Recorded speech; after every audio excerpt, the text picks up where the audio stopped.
Bama fans are pissed off. They're now expressing how much they're pissed off. And guess what? I don't blame them, because right now, this Alabama team sucks. Ladies and gentlemen, boys and girls, hope all of you having a great Friday. Hope all of you having a great end to your week. If not, hope this video can make it a little bit better. And man, oh man, guess what we got to talk about? One of the most talked about teams in all of college football, the greatest program of all time, Alabama. They are back in the news, or at least the news on the MBG channel, because the fans, they are pissed off, and they kind of got a good reason for it. I also looked at the comment section on the recent video, and apparently and allegedly, I got married. Congrats on getting married, Marty. That's not even my name, but I digress. I know that you are pushing 50 years old, so now I'm pushing 50, and your future wife is only in her 20s, but it is still a big milestone in your life. Keep up the good work. You want to know what's really bad about this comment? There's new people coming to the channel every single day. They're going to see this, and they're going to believe this nonsense. Number one, not pushing 50. Number two, I didn't get married. He's on that Bill Belichick run. Y'all are crazy. You know, I know this is a wild idea, but it'd be really nice if in the comment section on one, not even 3 out of 5, but just one of our videos, we talked about football. Let me ask you a serious question. When was the last time we had an intellectual conversation about football in the comments? I couldn't even tell you. So let's try to keep it football related, but that is besides the point. We got to talk about what's going on with the Crimson Tide. As y'all know, a lot has happened within the past 7 days. First things first, you lost to the Seminoles. Don't even get me started on that. I'm not here to talk about that game and whatnot. It was bad. You don't need me to sit up here for 8 to 10 minutes and go on a major rant and tangent about that game. What we are here to discuss and talk about are how the fans are getting pissed off, not at the performance anymore, but what Kalen DeBoer and the coaching staff is saying and what they're doing after the performance. We already talked a little bit about how Kalen DeBoer made a fool out of himself in one of the press conferences when a reporter was like, hey, you mentioned the great week of preparation leading up to the FSU game. DeBoer then followed up by saying, wait, I said that? Reporter said, yeah, you did say that. And DeBoer was like, oh, he was in shock. He didn't even know how to retaliate. You now got DeBoer pulling the I said that card, and every time he talks, to be honest, it looks worse for him. He just needs to stop doing interviews and press conferences, period, the end. But he's not going to do that. And ever since the Florida State game, every single time he has spoken, he has said, oh yeah, I choose to believe we're a good football team. No excuses. We're going to be better from this point on. We're going to have a players-only meeting. That's what the players said. We got something to prove. Yada, yada, yada. You get the point. I'm not going to say every single quote he's thrown out there. It has been nonstop 24/7, and he talks a good game. I'll give it to him. He makes you buy into what he's selling, but Alabama fans are kind of like, all right, man, we heard it last week. We heard it the past 3 to 4 or 5 months, all throughout the offseason. We heard it after the Vanderbilt game. We heard it after the Tennessee game. We heard it after the Oklahoma game. We heard it after the Michigan Bowl game. We're tired of hearing you talk, buddy. Just go out there and prove something. Go out there and actually do it. Don't tell me you're going to prove something to me. Just do it. And this is a great example of what I talk about. In life, it's very simple. You got 2 types of people. People that talk about doing things, and then people that do things. I gave you guys this example on a previous video. I'm going to say it again. Everybody has that one friend that always talks about, I'm going to get that new apartment. I'm going to buy that new house. I'm going to buy those new shoes. I'm going to buy that new car, etc., etc., but they never wind up doing it. On the flip side, you also got that buddy where next time you see him, he's got that new car. You're like, hey, man, when'd you get this? I didn't even know you're getting it. You know why it's like that? Because he's too busy doing the dang thing. He don't have time to tell you about it. Some people talk about it. Some people are about it. I couldn't dumb it down any more than that. And people in general just get tired of when somebody else tells them what they're going to do continuously.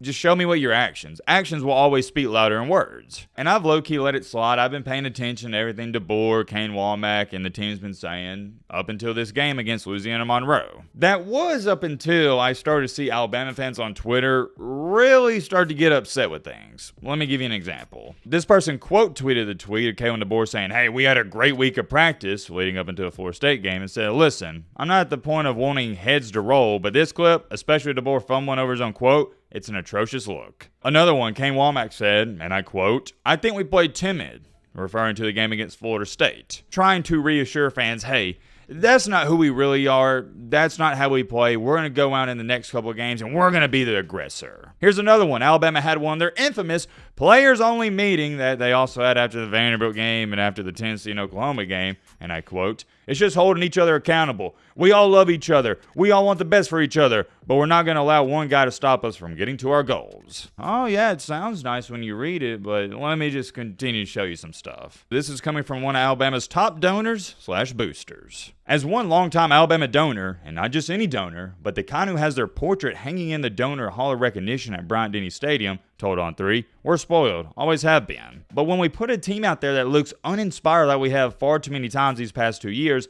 and lose to teams that were clearly more talented than, that's when it becomes a problem, and not just a bunch of spoiled fans griping." Woo! Man, oh man.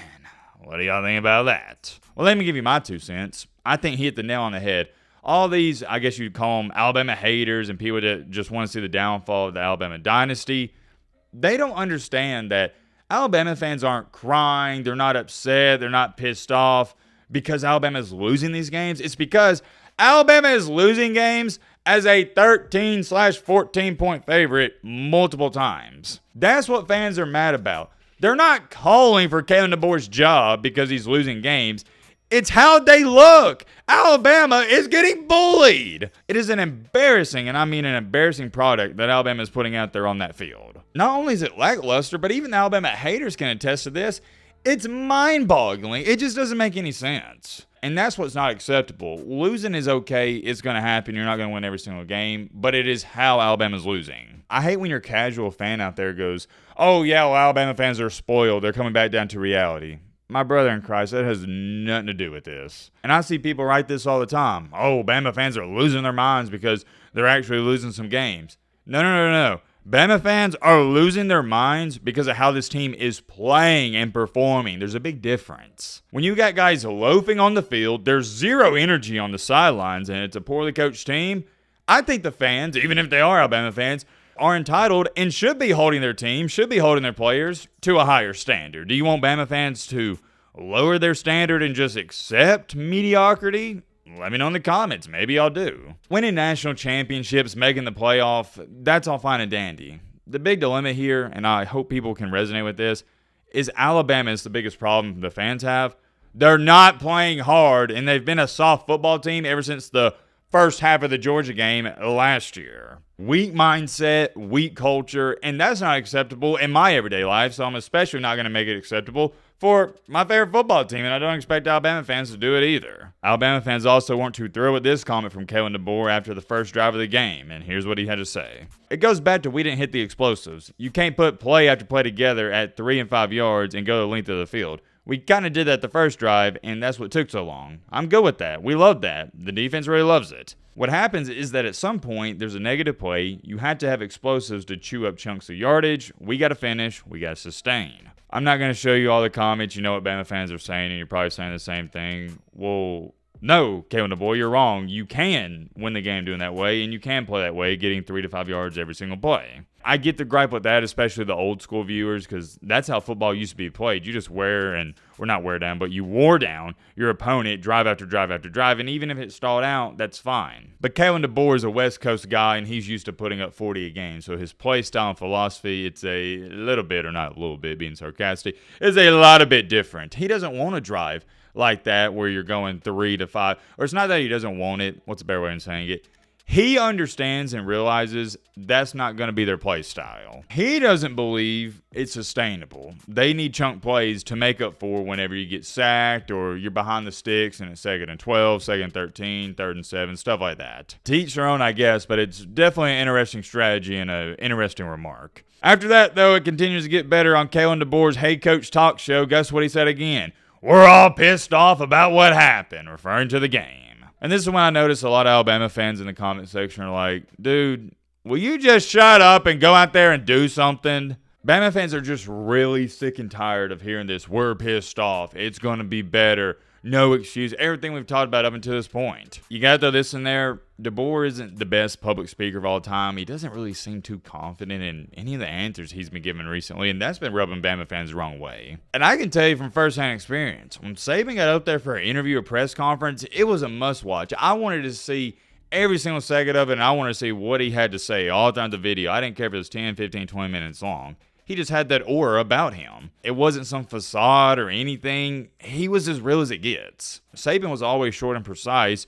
DeBoer, not so much. He tends to drag out his interviews and drag out his quotes and answers. And everybody knows this. The more somebody talks about something and tries to get you to believe it, the more that means they're lying about it. That was terrible wordage. I think a better way of saying it is, the more it seems like they're unsure of themselves. Yeah, y'all get what I'm trying to say. But I will take up for DeBoer a little bit. He's in a tough situation, and at this point in time, it's like, man, what can you say?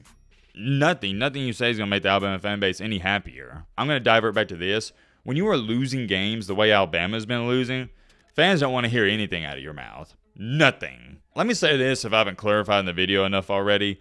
Alabama fans, I think they're entitled to being pissed off, and I agree with them. Y'all probably noticed this week I didn't do a preview for the Louisiana-Alabama game.